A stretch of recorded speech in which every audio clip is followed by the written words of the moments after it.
গত কয়েকদিন আগে আমরা একটা বিষয় লক্ষ্য করেছি, খুবই অপ্রত্যাশিত।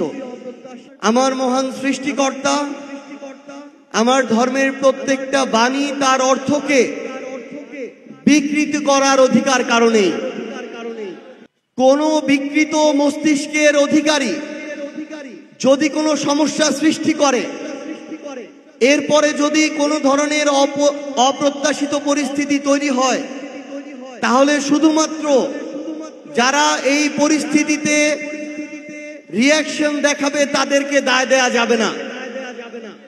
আমাদের বিশ্বাস আলাদা হতে পারে, আমাদের ধর্ম আলাদা হতে পারে, আমাদের সংস্কৃতি আলাদা হতে পারে, কিন্তু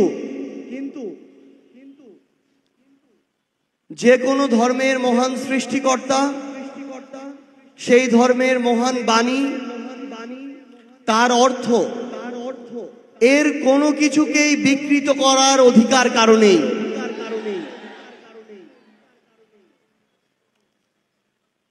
প্রত্যেক ধর্মপ্রাণ মানুষ, ধর্ম হিসেবে আমি একজন মুসলিম, আমার ধর্ম, আমার মহান সৃষ্টিকর্তা, আমার ধর্মের প্রত্যেকটা বাণী তার অর্থকে বিকৃত করার অধিকার কারণে আমরা স্পষ্ট করে আমাদের জায়গা থেকে বলতে চাই, এখন এবং আগামীতে এই বাংলাদেশে যেই সরকারি রাষ্ট্র ক্ষমতায় আসুক না কেন, কেউ যদি এই স্পর্ধা দেখায়, রাষ্ট্রীয়ভাবে তাদের বিরুদ্ধে আইনানুগ ব্যবস্থা নিতে হবে।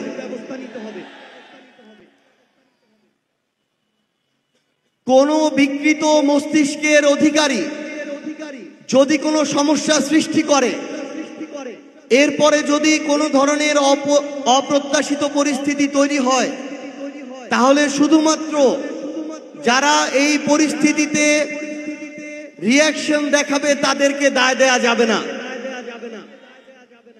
বরং যারা এই পরিস্থিতি তৈরি করে তাদের উদ্দেশ্যকেও খতিয়ে দেখতে হবে।